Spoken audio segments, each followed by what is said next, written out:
welcome to One Way TV this week. We're still working through a few of our latest updates to One Way TV, but we're going to get there soon. So hopefully you can sit back and enjoy it this week. We've got some great cooking segments, we've got another great message, and we've got the Seaton musicians again. And I think Uncle Gazza even makes an appearance too. So make sure that you have a great time. Say hello in the chat if you're watching in the live session, and don't forget to set your alarm for next Friday at 7 p.m. or next Sunday at 9 a.m. Bye!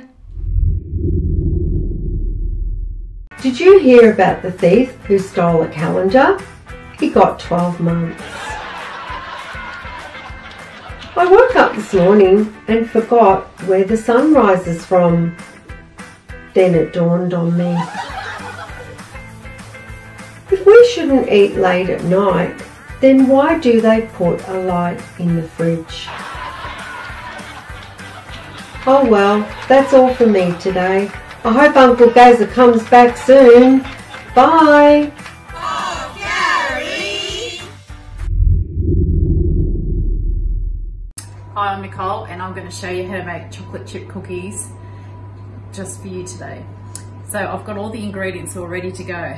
So 125 grams of softened butter, and into that I put a half a cup of brown sugar and also a third of a cup of caster sugar, and everything's done with a wooden spoon. So this is going to take a while, but what you're basically doing is just creaming the butter, which means just mixing it with the sugar and the two sugars together with the butter. So I might just put this on hold while I cream it. So I've just finished up creaming the sugar, the butters together, and so the next element is an egg. So just using the dish from where the butter was in, we're just going to break that egg into it, and then I'm just going to give it a light beat with a fork. That way it's already starting to combine the egg. Now the choice is vanilla essence, or I've got vanilla bean paste. So today I'm actually going to just put some vanilla bean paste in, just for a different flavour. So what we're going to do is just cream that, just like this. And as you can see, everything's done with a wooden spoon, so you can involve all the kids if you want to as well. And the next ingredient, as said, is the egg. And again, we're just going to give that a really good mix as well. Now at this point in time, you need to make sure that all those ingredients are well combined. Now, you can probably hear the oven going as well. So you need to preheat that oven to 200. And now I'm going to add the 1.5 cups of flour. Now it'll appear quite doughy, and that's what we're actually after. So you have a choice. There's 200 grams of chocolate chip, and this is a preference. You can use white, dark milk. You can even use little Smarties as well. It's totally up to you. Today I'm just going to put in, which is our favourite, is the milk chocolate one.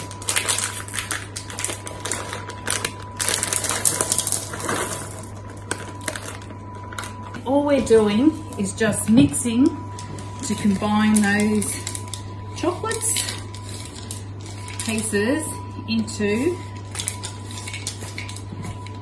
the dough of the biscuit.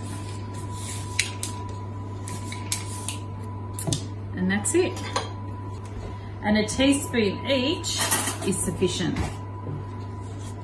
But just like that. Rolled in the ball, and the temptation is great to eat this raw, because I know all the kids love it. Okay, these are ready to go in the oven now.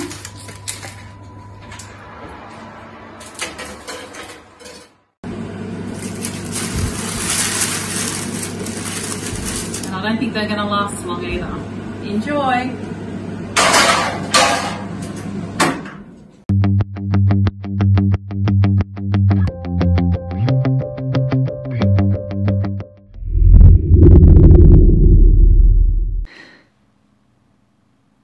A question that we're going to take a look at this week is, why has God allowed the pandemic? Now, a common question that often gets asked is, if God is real, why is there so much suffering? Why is this pandemic here? Why are millions of people getting infected? And then why are so many dying? Why does God allow this? Why do these things happen? And during this time, common feelings that we can have include panic, fear, anger, sadness, helplessness, confusion, and even despair. This question is not a unique one to our time of living. It's a question that's been asked the world over for thousands of years. It's a question that's very real to all of us because we've all encountered suffering in one way or another. A common way of reacting to these events is to write God off. If God existed, he would not have let that happen. Perhaps the good thing with this view is that we're recognizing that there's suffering, that there's something wrong in the world. We're also recognizing that there's right and wrong, good and bad, and that things are not as it should be. If God didn't exist, who would we get angry at regarding the suffering? Who could we blame? From that angle, those asking the question can't rule out that God doesn't exist, because if he didn't exist, why would we get angry at him? And then how could we justify our anger and frustration? I think the first thing that we need to clear up, and just to make a point of, is that suffering is not a form of judgment. The Christian God is not just judging the world through sickness, sufferings, or disasters. When Jesus died on the cross, he took away all of the sin, the shame, and all the judgment for all people, for all time. After that, the only time that God has said that he will judge the world is at the end of time. Until then, that freedom from sin and judgment is available for anyone who chooses to accept it before he comes back. So, if God was really pouring out his judgment in the form of suffering, why do people who have lived a good Christian life suffer as well? This pandemic, the Twin Tower bombings, any other natural disasters like tornadoes and cyclones, earthquakes, volcanoes, they haven't distinguished between Christians and non-Christians. If it's not God's judgment for something that we as individuals or as a community have done wrong. Some people say that God brings suffering to groups or people that he disapproves of. Seeing as this pandemic has hit everyone, that's also not true. But when Jesus was alive, he actually said something that directly addressed this issue. Neither this man nor his parents sinned, he said, in relation to a man who was blind. His sin did not cause his blindness. He hadn't done anything wrong. His parents hadn't done anything wrong. He was specifically saying that God isn't somebody who will punish people because they've done something he didn't like. God's not like that. And, when we look at the world around us, all of these disasters, they're not punishment from God. What the Bible does say is that suffering and tragedies will happen to all people, regardless of their beliefs. The difference is in how that is handled by each person, and making sure that you look after the spiritual life, not the physical life. Of course, we can also make some poor decisions that bring suffering upon ourselves, which is a different kettle of fish. In those cases, God promises that he'll be there with us, even though sometimes we may have to endure the consequences of those bad decisions. If we go back far enough, we can find a man called Job in the Bible. Job was a man who was blameless and upright, and one who feared God and shunned evil. However, Job suffered enormously by losing his family, his friends, his assets, his job, and all credibility. He was literally left with nothing. In this case, God allowed suffering of an innocent, righteous man. During this time, Job was like any of us. He questioned God. He asked why he was going through all this. He asked, why me? There were no easy answers to those questions, just like with us. We don't know why God chooses to allow suffering. We don't know why this pandemic has hit or why God has allowed it. We just know that as long as we're in this fallen world, we will have trials and sufferings. But in these times, there's one thing that we can focus on, and that's what we do know. Even though evil is at play, God cares about each one of us. He wants the best for us, and He wants us to know that He is still good. In John 16, Jesus said that in Him we have peace, and even though we have tribulation, we can be of good cheer because He has overcome the world. So as we stop and we're pondering, why could a God who supposedly loves the world do this, and allow that to be a reason that we refuse to believe? How about we stop and we ask ourselves instead, perhaps the reason that we're asking that question in the first place is because God is real. Our challenge this week is to get to know a loving God, a caring God, a God who cares so much about us.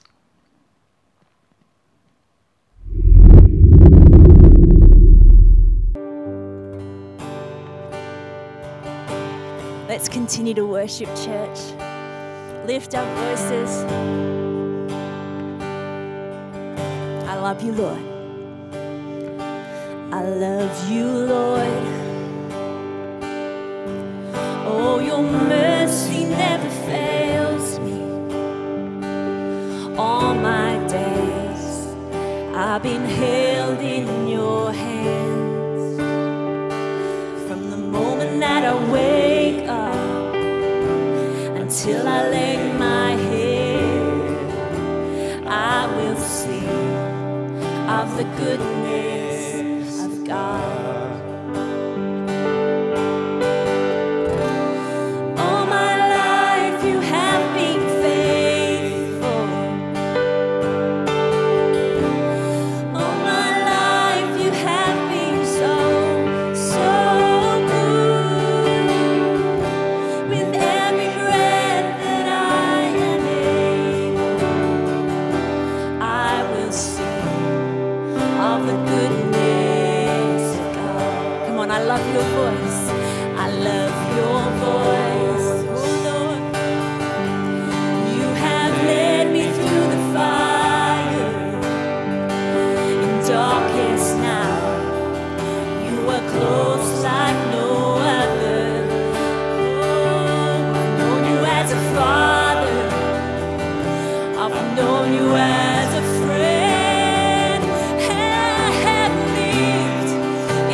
of the goodness of God.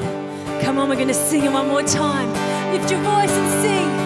All my life, 'cause all my life you have been faithful, my Father. All my life you have been so, so good. With every breath that I am able, I will sing of the goodness of God. I will sing of the goodness of God. Thank you. Thanks for joining us this week. We hope that you enjoyed our message and the challenging questions that it asked. Make sure you tune in next week at 7 p.m. Friday night or 9 a.m. on Sunday morning. And that's when you can join in the online chat. Otherwise, you can watch anytime you like by visiting our YouTube channel, which you can find on our website, onewaygathers.org.